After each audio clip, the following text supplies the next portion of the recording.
নমস্কার, আপনারা দেখছেন দুর্নিবার বাংলা, সঙ্গে আমি মানস। এই মুহূর্তে সবচেয়ে বড় খবর, গোটা পশ্চিমবাংলায় কিন্তু লোকসভা ভোটের দামামা বেজেই গেল।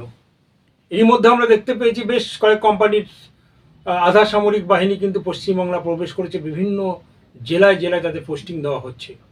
তার ভিতরেও সবচেয়ে বড় খবর, বিজেপি, আমরা প্রত্যেকটি লোকসভা এবং প্রত্যেকটি ইলেকশনে আমরা দেখেছি বিজেপি কিন্তু তাদের প্রার্থী ঘোষণা করে অনেক পরে। এবছরে কিন্তু কয়েক যোজন এগিয়ে থেকে বিজেপি শুরু করলো এরাজ্যে। 42টা সিটের মধ্যে 20টি সিটে কিন্তু বিজেপি অলরেডি তাদের প্রার্থী তালিকা ঘোষণা করে দিয়েছেন। যদিও আসানসোল কেন্দ্র নিয়ে একটু সমস্যা হয়, সেখানকার প্রার্থী উইথড্র করতে হয়েছে তাদের।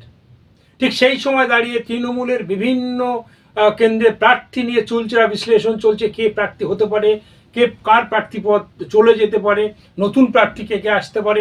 ঠিক সেই সময় দাঁড়িয়ে যাদবপুরের মতো কেন্দ্রে নতুন একটি নাম কিন্তু ভেসে আসছে। যদিও আমরা জানি যাদবপুর কেন্দ্র যথেষ্ট একটি সংবেদনশীল জায়গা, প্রত্যেক বছর সেখানে এক একজন নতুন নতুন সাংসদকে আমরা পেয়েছি। সেই জায়গায় দাঁড়িয়ে এবছরে কিন্তু যে সাংসদ এখনো পর্যন্ত ছিলেন, সে মিমি চক্রবর্তী কিন্তু রেজিগনেশন দিলেন এবং পদত্যাগ করলেন। সেই জায়গায় দাঁড়িয়ে যাদবপুর কেন্দ্র থেকে তৃণমূলের কোন প্রার্থী কন্টেস্ট করবে সেটা নিয়ে কিন্তু লাখ টাকার প্রশ্ন সামনে আসছে। সেই জায়গা থেকে সোনারপুর দক্ষিণে আর একজন সেলিব্রিটি লাভলি মৈত্রর নাম কিন্তু ভেসে আসছে। যদিও বেশ কয়েকদিন আগে লাভলি মৈত্রর কয়েকটি বক্তব্য নিয়ে যথেষ্ট শোরগোল পড়েছিল মিডিয়া মহলে এবং রাজনৈতিক মহলে। তিনি কি বলেছিলেন ঠিক শুনে নেব।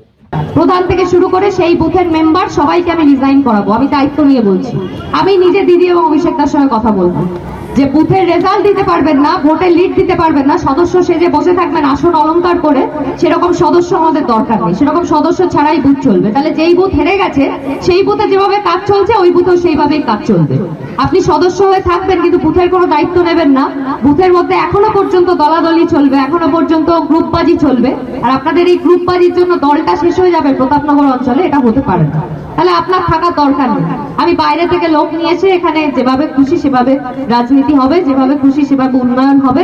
আগামী দিনে আমি রেজাল্ট দেখবো এবং সেই রেজাল্টের উপর ভিত্তি করে আপনাদের রিপোর্ট আমি দলকে জানাবো এবং দল তারপরে যে ব্যবস্থা নেবে সেই ব্যবস্থাটা আপনাদের এগেনস্টে নেওয়া হবে। দল থাকলে রোজগার হবে, রোজগার কে কিভাবে কোথা থেকে করেন আমি সব জানি, আমার কাছে সব খবর আছে।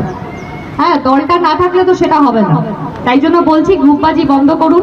শুনলেন আপনারা কি বলেছিলেন। ঠিক তিনি যে কথাগুলো বলেছিলেন যে তিনি প্রতাপনগর অঞ্চলে তার বিধানসভা এরিয়ার মধ্যে 6খানা জিপি পড়ে, তার ভিতরে প্রতাপনগর অঞ্চলে গিয়ে তিনি একটি কর্মী সভা করতে গিয়ে যে জিনিসটা তিনি দেখতে পেয়েছেন, সেই কর্মী সভায় হাতে গোনা 10 থেকে 12 জন লোক আর কয়েকজন নেতৃত্ব স্থানীয় ছিলেন, তারা মঞ্চে ছিলেন। সেখান থেকেই লাভলি মৈত্রর মাথা বিগড়ে যাওয়া বা রাগটা চলে আসা স্বাভাবিক।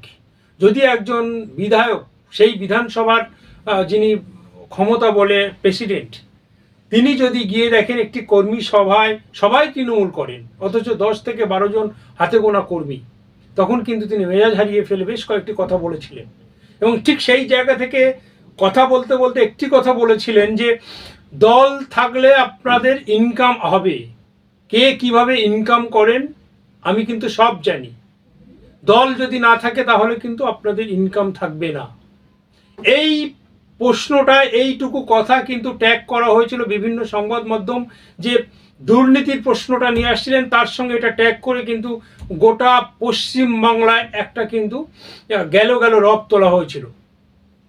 এরপরে লাভলি মৈত্র অন্যান্য কথার সঙ্গে তিনি বলেছিলেন যে যারা যারা লিড না দিতে পারবে বুথে তাদেরকে সরিয়ে দেওয়া হবে। আমি অভিষেক দার সঙ্গে, মমতা বন্দ্যোপাধ্যায়ের সঙ্গে কথা বলবো, বলে তাদেরকে কিভাবে সরিয়ে দেওয়া যায়। তিনি সংগঠনের কাজের জন্য বলেছিলেন, সংগঠন মজবুত করার জন্য বলেছিলেন। তিনি আরও একটি কথা বলেছিলেন যে আপনারা না পারলে বসে যান, আমি বাইরের থেকে যেমন এনে দল করছিলাম, আমরা বাইরের থেকে লোক এনে আমরা এখানে সংগঠন বানাবো।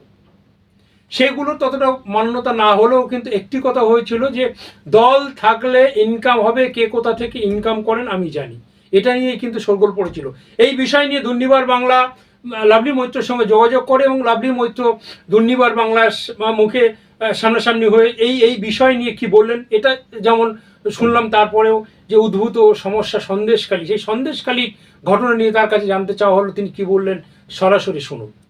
10 তারিখে ব্রিগেড সমাবেশ, কি মনে হচ্ছে সন্দেশখালী ঘটনার পরে জনসমুদ্র সন্দেশখালী বা কোন খালি আমি জানি না, এটুকু জানি যে ব্রিগেড জনসমুদ্রে পরিণত হবে এবং আরও একবার মানুষ প্রমাণ করে দেবে যে মানুষ মমতা বন্দ্যোপাধ্যায়ের সাথে আছে, মানুষ অভিষেক বন্দ্যোপাধ্যায়ের সাথে আছে। কোনো খালি কোনো কিছু করতে পারবে না। গতকাল প্রধানমন্ত্রী এ রাজ্যে এসে দুখানা জনসমাবেশ করে গেছে, সেখান থেকে পরিষ্কার করে বলেছেন যে দিদির থেকে জনসাধারণ মুখ ঘুরিয়ে নিচ্ছে, দিদির উপর রুষ্ট মানুষ। নির্বাচন আসছে, আবার টেলিপ্যাসেঞ্জারি শুরু হয়েছে, আবার হবে, অনেকে আসবে যাবে, আসা যাওয়া চলবে, কিন্তু পার্মানেন্টলি থাকবে মমতা বন্দ্যোপাধ্যায় মানুষের পাশে। আগেও প্রমাণিত হয়েছে, আবারও প্রমাণিত। সন্দেশখালী ঘটনা কতটা লোকসভা প্রভাব ফেলবে? এটা নিয়ে কিছু বলবো না, লোকসভা নির্বাচনের রেজাল্টের পরেই দেখা যাবে। আপনার এলাকায় দক্ষিণ বিধানসভা সোনারপুর কিভাবে সংগঠনের কাজ সারছে? কিভাবে সংগঠনের কাজ সারছেন সামনে লোকসভা ভোট? আমাদের সাংগঠনিক কাজ আলাদাভাবে করার কিছু নেই, আমাদের শুধু একটাই কাজ, মমতা বন্দ্যোপাধ্যায়ের উন্নয়ন মানুষের কাছে পৌঁছে। শেষ প্রশ্ন, প্রতাপনগরে একটি কর্মসভা নিয়ে আপনার সারা পশ্চিমবাংলায় আপনার একটা বক্তব্য নিয়ে ট্রল হয়েছে যে আপনি ওখানে পরিষ্কার করে বলেছে দল থাকলে আপনারা করে খেতে পারবেন, দল না থাকলে কেউ কিছু করে খেতে পারবেন না, কিন্তু দলটা মন দিয়ে করুন, না হলে সরিয়ে দেওয়া হবে। সরকার থাকা মানে তো অবশ্যই মানুষের রোজগার, এই যে লক্ষ্মীর ভান্ডার, সাম্মানিক এই যে 100 দিনের কাজ যারা করেছে, কেন্দ্রীয় সরকার তাদের টাকা দিল, রাজ্য সরকারই টাকা দিল, সরকার থাকলে মানুষের রোজগার হবে, সরকার না থাকলে হবে না। কিন্তু আপনার বক্তব্যকে ভুল ব্যাখ্যা করা হচ্ছে, কাটমানিকে উল্লেখ করা হচ্ছে। তারা সেটা করেছে। তাহলে আপনি বলছেন যে এটা ভুল ব্যাখ্যাই হয়েছে। আর কর্মী সভা কি আছে 10 তারিখের জন্য? কর্মী সভা আলাদা করে কিছু নেই, আমাদের এখন লোকসভাকে সামনে রেখে বিভিন্ন সভায় হচ্ছে, আর জনগণকে সামনে রেখেও আমাদের টাউন স্তরে আলাদা করে সভা হচ্ছে। মানুষকে একসঙ্গে সংঘবদ্ধ করে আমাদের ব্রিগেডে নিয়ে যেতে হবে এবং ব্রিগেডের সেই গর্জন আমাদের জনগর্জন সভার মাধ্যমে যাতে সেই গর্জন দিল্লি অবধি পৌঁছে, সেই লক্ষ্য আমাদের থাকবে। সোনারপুরের সাধারণ কর্মী এবং জনসাধারণের উদ্দেশ্যে কি বার্তা থাকবে সামনে লোকসভা? সামনে লোকসভা নির্বাচন, মানুষের বাড়ি বাড়ি যেতে হবে, মানুষের কাছে মমতা বন্দ্যোপাধ্যায়ের উন্নয়নকে পৌঁছে দিতে হবে এবং মানুষের কাছে পুনরায় আশীর্বাদ চাইতে হবে যাতে আমরা আমাদের দিদির হাত শক্ত তৃণমূল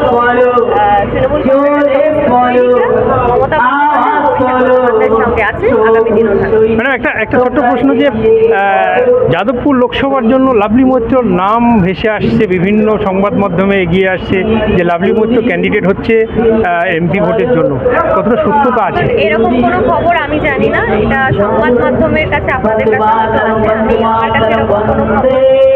তবে একটাই কথা বলবো এই উদ্দেশ্যে যে বিগত দিনে দেখুন মমতা বন্দ্যোপাধ্যায়ের জন্য আমি বিধায়ক হতে পেরেছি, নিয়েছে আমাকে শান্তি করেছে, তাদের আশীর্বাদে আমি আজকে বিধায়ক হয়েছি। আগামী দিনে দল যে দায়িত্ব দেবে সেই দায়িত্ব মাথা নত করে পালন করব। যদি প্রার্থী করা হয় আপনি রেডি? দল যে দায়িত্ব দেবে আমি সেই দায়িত্বই পালন করার জন্য। আপনারা শুনলেন লাভলি মৈত্রর সরেজমিনের নিজের বক্তব্য। তিনি কিন্তু যথেষ্ট ওভার স্মার্ট দেখাতে গিয়ে একটু লুজ টক করে ফেললেন যে সন্দেশখালী বা কোনো খালি ফালি নিয়ে আমি অত কথা বলতে পারবো না, ওখানে দেখবেন মানুষের ঢল নেমেছে, মানুষের জমায়েত হয়েছে, ওই সমস্ত খালি ফালি নিয়ে আমার কাছে জিজ্ঞাসা করবেন না। এখানে কিন্তু একটা ছোট্ট প্রশ্ন থেকে যায়, একজন জনপ্রতিনিধি তিনি তো উদ্ভূত, যেখানে সেই এলাকা তাদের তৃণমূলেরই এলাকা, তৃণমূলেরই বিধায়ক, সেখানকার যারা বলছেন আমরা দল করি, তৃণমূল দলটা করি, তারা অভিযোগ জানিয়েছে। সেই সমস্ত অভিযোগ নিয়ে একটু সংবেদনশীল হলে মনে হয় ভালো হতো। পাশাপাশি তিনি কিন্তু আরেকটি বিষয় নিয়ে অত্যন্ত তাৎপর্যপূর্ণ কথা বললেন, যেটা আমি শুরুতেই শুরু করেছিলাম, যে এই যাদবপুর কেন্দ্রে লোকসভার কে প্রার্থী হতে চলেছে তৃণমূলের পক্ষ থেকে, নাম ভেসে আসছে বিভিন্ন মহল থেকে, বিভিন্ন জায়গা থেকে লাভলি মৈত্রর নাম। সেটা তার কাছে সরাসরি জানতে চাওয়া হলো, কি বলল আপনারা শুনলেন, তিনি কিন্তু রাজি। দল যদি তাকে দায়িত্ব দেয় বা দল যে দায়িত্ব দেবেন তিনি সেই দায়িত্ব পালন করতে রাজি আছেন, সেটা কিন্তু তিনি পরিষ্কার করে জানিয়ে দিলেন। এখান থেকে এই প্রশ্ন আসছে, তাহলে কি লাভলি মৈত্র যিনি 2021-এ প্রথম তৃণমূলে পা দিলেন বা রাজনীতির আঙিনায় পা দিলেন, সেই লাভলি মৈত্রই কি যাদবপুরে তৃণমূলের তুরুপে তাস হতে চলেছে, নাকি নতুন কোনো মুখ? যেহেতু মিমি চক্রবর্তী আবার থাকছেন না, তিনি থাকবেন না পরিষ্কার জানিয়ে দিয়েছে, সেই জায়গায় দাঁড়িয়ে তৃণমূলের পক্ষ থেকে কাকে নিয়ে আসা, যদিও যাদবপুরের মতন সংবেদনশীল একটি সিটে কিন্তু বিজেপি আগে ভাগে প্রার্থী ঘোষণা করে দিয়ে কিন্তু যথেষ্ট প্রচারে কিন্তু তারা গা ভাসিয়ে দিয়েছে এবং প্রচারে ঝড় তুলে দিয়েছে বলা যেতে পারে। সেই জায়গায় দাঁড়িয়ে তৃণমূল কিন্তু এখনো পর্যন্ত কোনো রকম প্রার্থী তালিকা ঘোষণা করতে পারলো না। এখন দেখার প্রার্থী তালিকা ঘোষণা করায় দেরিতে কি তৃণমূলের কোথাও গিয়ে কিছুটা হলেও প্রচারে ঘাটতি থেকে যাবে, নাকি যেহেতু জেতা সিট, যেহেতু তৃণমূলের দুর্গ বলা যেতে পারে দক্ষিণ কলকাতা বা দক্ষিণ 24 পরগনা, সেই জায়গায় দাঁড়িয়ে সেটা রিকভারি করে নেবে সে যেই মুখ আসুক। আর সেক্ষেত্রে লাভলি মৈত্র যদি প্রার্থী হয়, এই ধরনের বক্তব্য যিনি করেছেন, অনেক মিডিয়া সেটা নিয়ে যথেষ্ট কাটাছেঁড়া করেছেন, সেই জায়গায় দাঁড়িয়ে লাভলি মৈত্র কতটা কনফিডেন্ট এবং কতটা ফিটেস্ট ক্যান্ডিডেট হবে আপনারাই জানাবেন। লাভলি মৈত্র যদি যাদবপুরের মতো জায়গা থেকে তিনি তৃণমূলের হয়ে লোকসভা ভোটে লড়াই করেন, 21 সালে দলে আসা একজন নব্য তৃণমূল, তাহলে কতটা কন্টেস্ট দিতে পারবেন, মানুষ কতটা লাভলি মৈত্রকে নেবেন, আর লাভলি মৈত্র বা কতটা রাজনীতিবিদ হয়ে উঠতে পারলেন, এই গোটা বিষয় আপনারা কমেন্ট করে জানাবেন।